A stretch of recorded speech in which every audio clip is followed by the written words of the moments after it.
राम राम दोस्तों, भीखाराम डेंडान चैनल पे आपका हार्दिक अभिनंदन एवं स्वागत है।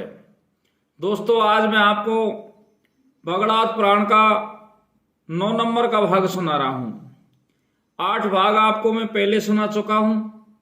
तो बगड़ात पुराण के 8 भाग में हम पहुंचे थे कि जयमंती और हीरा दोनों को नीमदेव जी देख लेते हैं जाते हुए, और नीमदेव जी उनकी परीक्षा लेते हैं, जिसमें रानी जयमंती अपनी माया से और हीरा दासी को परीक्षा में पास करवा देती है। इसके बाद में नीमदेव जी दरबार में जाते हैं और राव जी के पास में जाकर रानी की शिकायत करते हैं और कहते हैं कि कहीं बगड़ावत भाई रानी को उठाकर न ले जाएं। तो राव जी जवाब देते हैं कि राण में आप जैसे वीर योद्धा हैं, ऐसे कैसे कोई रानी को उठाकर ले जा सकता है। रानी जयमंती दूसरे दिन हीरा के साथ बगड़ावतों को संदेश भेजती है कि आप कुछ दिन तक यहाँ विराजो, नौलखा बाग को छोड़कर कहीं मत जाना, महलों की ओर भी नहीं आना, नहीं तो लोग समझेंगे कि बाईसा त्रिया चरित्र है। रानी जयमंती का यह संदेश नियाजी को ही देकर ही हीरा वापस लौट आती है। जब रानी हीरा से पूछती है कि सवाई भोज से क्या बात हुई, तो हीरा बताती है कि सवाई भोज से तो मैं मिली ही नहीं, मैं तो नियाजी से ही मिलकर वापस आ गई। तब रानी कहती है कि तूने नियाजी से बात क्यों करी, तुझे सवाई भोज से मिलने भेजा था और तू नियाजी से ही मिलकर वापस आ गई। तो हीरा कहती है कि रानी आपका आज मुझ पर से भरोसा उठ गया है, अब आपका और मेरा मेल नहीं हो सकता, अब मैं आपके साथ नहीं रह सकती। रानी हीरा को मनाती है और उसकी बड़ाई करती है, कहती है कि हीरा तेरे को मैं सारे श्रृंगार करवाऊंगी, और हीरा को अपने कपड़े सारे गहने देती है, मनाती है। हीरा से कहती है कि तू मेरा साथ मत छोड़। तो रानी हीरा से कहती है कि यहाँ से कैसे निकला जाए, कोई उपाय करो। तो हीरा कहती है कि राव जी का चारों ओर पहरा लगा हुआ है, क्या करें। राव जी को तो हम सुअर का शिकार करने भेज देंगे, मगर पहरे का क्या करेंगे। हीरा कहती है कि बाईसा आप पेट दुखने का झूठा बहाना करो, और रानी हीरा की सलाह के अनुसार ऐसा ही करती है। तो देखिए दोस्तों, अब रानी है जो पेट दुखाना शुरू कर देती है, और हीरा दासी राव जी के दरबार में जाकर के फरियाद चिल्लाती है।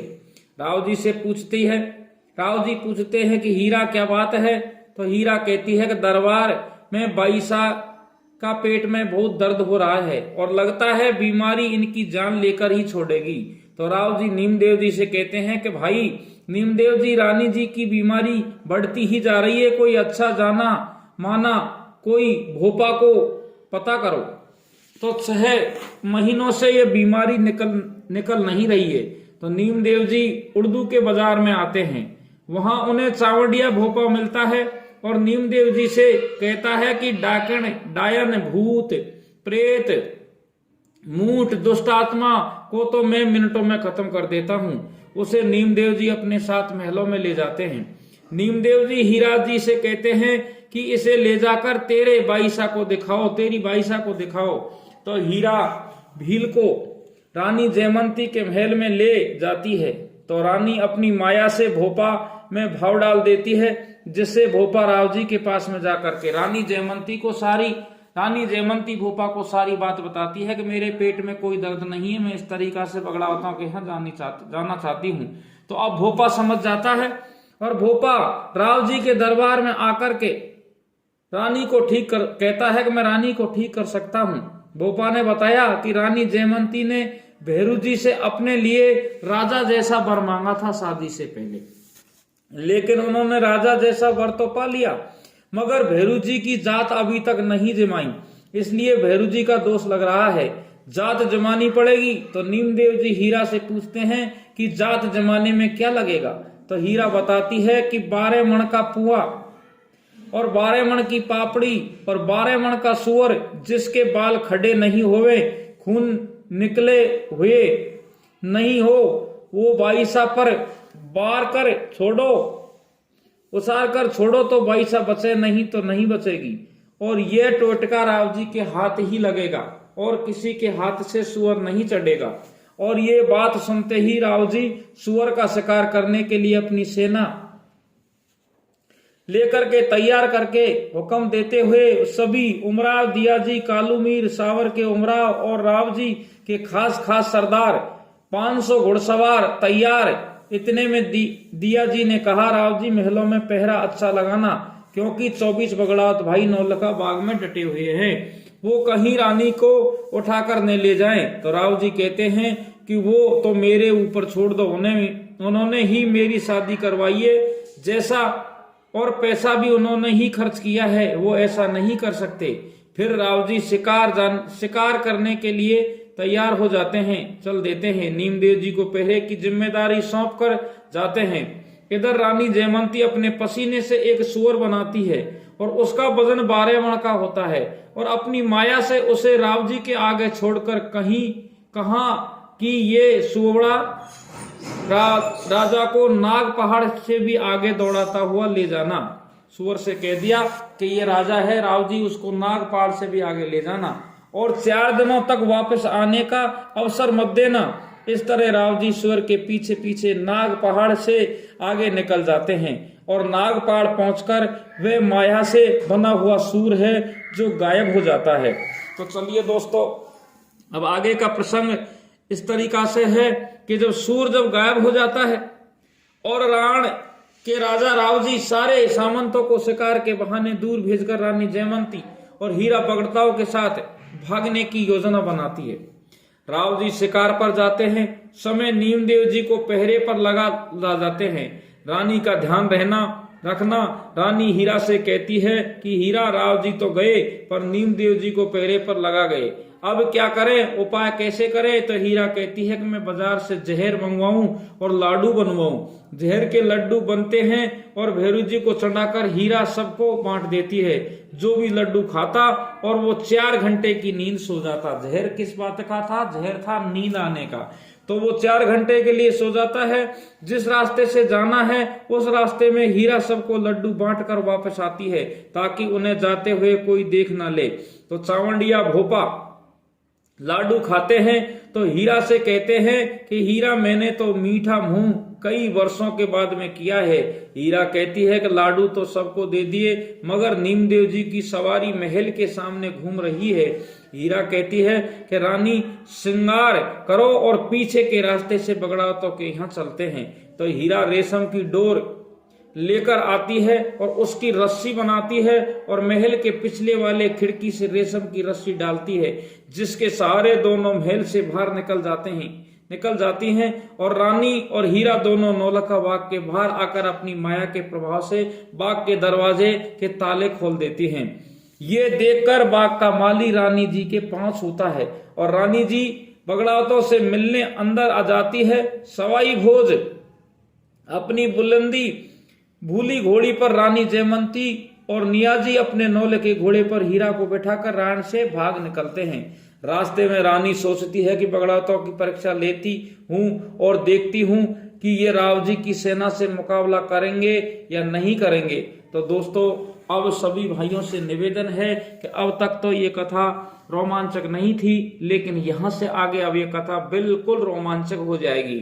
तो देखो, रानी जयमंती है जो घोड़े पे सवार है और वो उतर जाती है, अपने ही पांव की पायल खोलकर गिरा देती है और कहती है कि मेरी पायल बावड़ी में गिर गई, उसे निकालो तो अपनी करामात दिखाओ, नहीं तो मुझे यही ध्यान करते रहना, यहीं छोड़कर वापस चले जाओ। सवाई भोज शिव महादेव जी के ध्यान करते हैं और पानी के ऊपर पायल तैरने लग जाती है। तो सवाई भोज रानी को पायल वापस दे देते हैं। जब वो वापस वहां से चलने लगते हैं तब भवानी घोड़े पर सवार सवाई भोज के कलेजे दिल पर हाथ रखे होती है और अपने मेल से तीतर बनाकर घोड़ी के पांवों में छोड़ देती है, जिससे घोड़ी चमक जाती है और उछलती है। तब सवाई भोज की धड़कन तेज हो जाती है और रानी जयमंती कहती है कि सवाई भोज, घोड़ी के चमक जाने से आपका कलेजा जोर जोर से धड़कने लगा, आप मुझे ले जाकर क्या करोगे, मगर राव जी की विशाल सेना के सामने क्या लड़ोगे, तुम्हारा इतनी सी बात पर कलेजा धड़क रहा है। तो सवाई भोज को जोश आ जाता है और वो अपनी तलवार से 11 हाथ की भाटा चट्टान को चीर देते हैं। ये देखकर रानी सोचती है कि एक ही बार में चट्टान चीर दी तो राव जी क्या हाल होगा, राव जी का क्या हाल होगा। जब सभी 24 भाई एक साथ लड़ाई करेंगे तो रानी जयमती वहीं पर सवाई भोज से वचन लेती है कि राव जी से युद्ध के समय आप सभी 24 भाई अपनी सेना के साथ राव जी से एक एक करके युद्ध करेंगे, सभी भाई साथ मिलकर युद्ध नहीं करेंगे। सवाई भोज रानी जयमती को वचन दे देते हैं कि हम साथ मिलकर युद्ध नहीं करेंगे। सवाई भोज रानी जयमती को गोठा में लाने से पहले राता देवरा में उतारते हैं। राता देवरा में सवाई भोज और नियाजी भवानी को दारू पीने के लिए मनोहर करते हैं। तो भवानी कहती है कि आप लोग माथा सिर देवो तो मैं दारू पीऊं, और कहती है कि आपके घर से मुझे बधाई के गीत गाते हुए लेने आए तो मैं घर चलूं। जब बगड़ाओ तो वहां से घर वालों को खबर देने गोठा चले आ जाते हैं। तब वहां पर पोमा घासी आ जाता है और रानी से कहता है कि आप मेरे साथ शादी कर लो। बगड़ावतों के यहाँ तो पहले से ही बहुत रानियां हैं। तो भवानी उससे बगड़ावतों के घर की सारी बात पूछ लेती है और बाद में नौहत्ती नाहरनी बन के हुंकार करती है। तो पोमा घासी नाहारी को देखकर डर के मारे गिर जाता है। उसकी रोटी और प्याज बिखर जाते हैं और पानी की बतकुमड़ी फूट जाती है और गांव की गुजर महिलाएं बधाई के गीत गाती हुई रानी को लेने के लिए आती हैं। साथ में 24 भाइयों की रानी भी आती हैं। जब नेतु और दीप कंवर रानी जयमती के पास आती हैं तो रानी जयमती दीप कंवर से पूछती है कि तू किसकी बेटी है और ये किसकी बहू है। तो दीप कंवर बाई रानी को जवाब देती है कि मैं सवाई भोज की लड़की और ये काका नियाजी की रानी नेतू जी है। सभी रानियां तो रानी जयमती के पास होती हैं मगर नेतू नहीं छूती है। जब सब औरतें रानी को लेकर गोठा पहुंचती हैं तो वहां साडू माता आरती उतारकर नववधू का स्वागत करती है। तो रानी जी साडू माता से कहती है कि आपने बहुत प्यार से मेरा स्वागत किया है। आज तो मैं आपकी सौत बनकर आई हूं। जब देव नारायण भगवान आपकी गोद में खेलेंगे तब मैं आपकी बहू बनकर आऊंगी। और रानी जयमती को उनके महल में ले जाया जाता है और रानी जयमती सवाई भोज को गोठा के महल के चौपड़ खेलते हैं। तो दोस्तों आज का प्रोग्राम इतना ही है। जय हिंद, जय भारत।